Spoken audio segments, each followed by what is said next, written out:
Chennai Silk Saree Sale. Latest collections at unbelievable prices. Up to 50% offer or branded gifts. Srinagar, Velachery, Cropate and Thiruvallur. Erode மாவட்டம் மேட்டூர் அணை நிரம்பியதை தொடர்ந்து அணையிலிருந்து 1,00,000 கன அடி தண்ணீர் நேரடியாக காவிரி ஆற்றில் திறந்து விடப்பட்டது.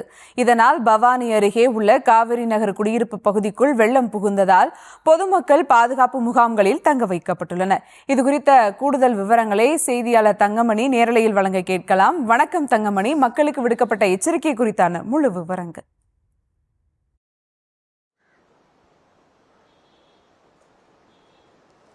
வணக்கம். தற்போது நாம் நின்று கொண்டிருக்கின்ற பகுதி ஈரோடு மாவட்டம் பவானி காவேரி நகர் பகுதியில் தான் தற்போது நின்று கொண்டிருக்கின்றோம்.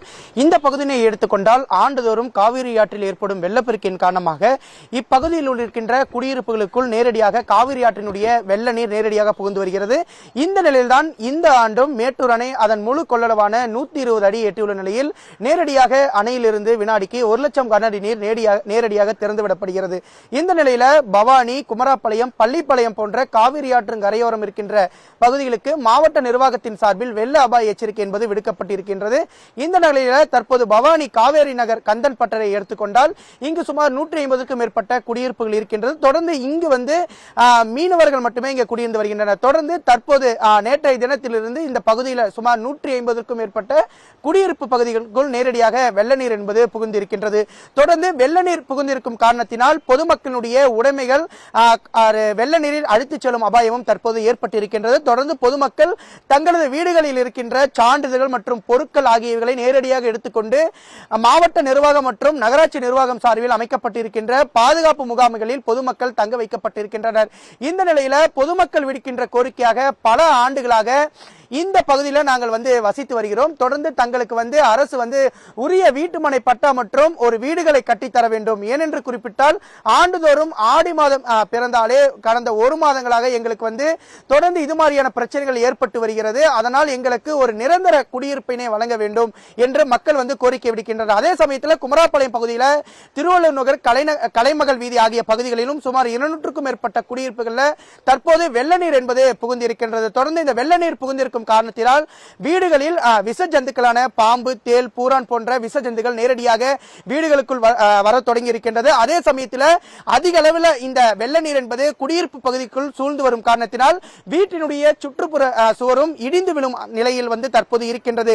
இந்த நிலையில தற்போது பொதுமக்கள் தங்க வைக்கப்பட்டுள்ள பாதுகாப்பு முகாமில் நகராட்சி பவானி நகராட்சியினுடைய நிர்வாகத்தின் சார்பில் 24 மணி நேரமும் மருத்துவ உதவி மற்றும் அவர்களுக்கு தேவையான பொருட்கள் மற்றும் இரவு, காலை, மதியம் போன்ற 3 வேளைகளுக்கான உணவும் தற்போது வழங்கப்பட்டு வருகிறது. தொடர்ந்து சுமார் 50க்கும் மேற்பட்ட குடும்பங்கள், அதாவது இந்த காவேரி நகர் பகுதியை பொறுத்தவரை சுமார் 50க்கும் மேற்பட்ட பொதுமக்கள் தற்போது பாதுகாப்பு முகாமில் தங்க வைக்கப்பட்டிருக்கின்றனர். நம்ம காட்சியில கூட பார்க்கலாம். இதற்கு பின்புறம் இருக்கின்ற இந்த பவானி காவிரி ஆற்றினுடைய அந்த கண் மதகின் வழியாக தொடர்ந்து இந்த உபரி நீர் என்பது வெள்ளப்பெருக்காக சென்று வருகிறது. இந்த வெள்ளப்பெருக்கு நேரடியாக குமராப்பாளையம், அதே சமயத்தில் பள்ளிப்பாளையம் பகுதியில் இருக்கின்ற அந்த குடியிருப்பு பகுதிக்குள் நேரடியாக சென்று வருகிறது.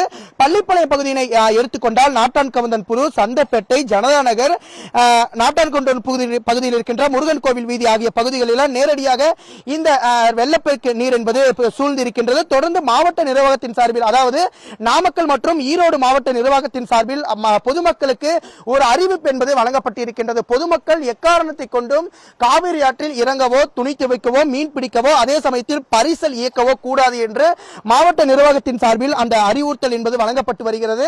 அதே சமயத்தில் குமராப்பாளையம் மற்றும் பவானி இணைக்கின்ற பழைய பாலமும் தற்போது நகராட்சி மற்றும் வருவாய்த்துறை சார்பில் என்பது அடைக்கப்பட்டிருக்கின்றது. இந்த வழியாக போக்குவரத்து என்பது தற்போது அனுமதிக்கப்படவில்லை. அவர்கள் மாற்று வழியாக புதிய மேம்பாலத்தின் வழியாக தற்போது அவர்கள் வாகனத்தை இயக்கி வருகின்றனர். தொடர்ந்து நகராட்சி நிர்வாகம், வருவாய்த்துறை, மாவட்ட நிர்வாகம், தீயணைப்பு துறையினர் போன்ற துறையினர் 24 மணி நேரமும் தற்போது காவிரி ஆற்றில் பாதுகாப்பு பணியில் ஈடுபட்டு வருகின்றனர். தொடர்ந்து மக்களுடைய கோரிக்கைகளை ஏற்று அவர்களுக்கு தேவையான வசதிகளை இங்கிருக்கின்ற நகராட்சி நிர்வாகம் சார்பில் வழங்கப்பட்டு வருகிறது. எக்காரணத்தை கொண்டும் இந்த வெள்ள நீர் வடியும் வரை தாங்கள் பாதுகாப்பு முகாமிலே இருக்க வேண்டும். தங்களுக்கு தேவையான அனைத்து வசதிகளும் அரசு செய்து தருவார்கள். அதே சமயத்தில் தாங்கள் இங்கிருந்து அவர்கள் வீடுகளுக்கு செல்ல வேண்டாம். ஏனென்று குறிப்பிட்டால் நாளுக்கு நாள் இந்த வெள்ளப்பெருக்கு நீர் என்பது நாளுக்கு நாள் அதிகரிக்கும். அதனால் தொடர்ந்து தாங்கள் பாதுகாப்பு முகாமிலே இருக்க வேண்டும் என நகராட்சி நிர்வாகத்தின் சார்பில் அறிவுறுத்தப்பட்டு வருகிறது. தொடர்ந்து பொதுமக்கள் தங்களுடைய உடைமைகளை அனைத்தும் எடுத்துக்கொண்டு தற்போது பாதுகாப்பு முகாமில் தங்க வைக்கப்பட்டுள்ளனர். களத்திலிருந்து விவரங்களை வழங்கியமைக்கு நன்றி Thangamani. Chennai Silk Saree Sale. Latest collections at unbelievable prices. Up to 50% offer or branded gifts. Srinagar, Velachery, Cropate and Thiruvallur.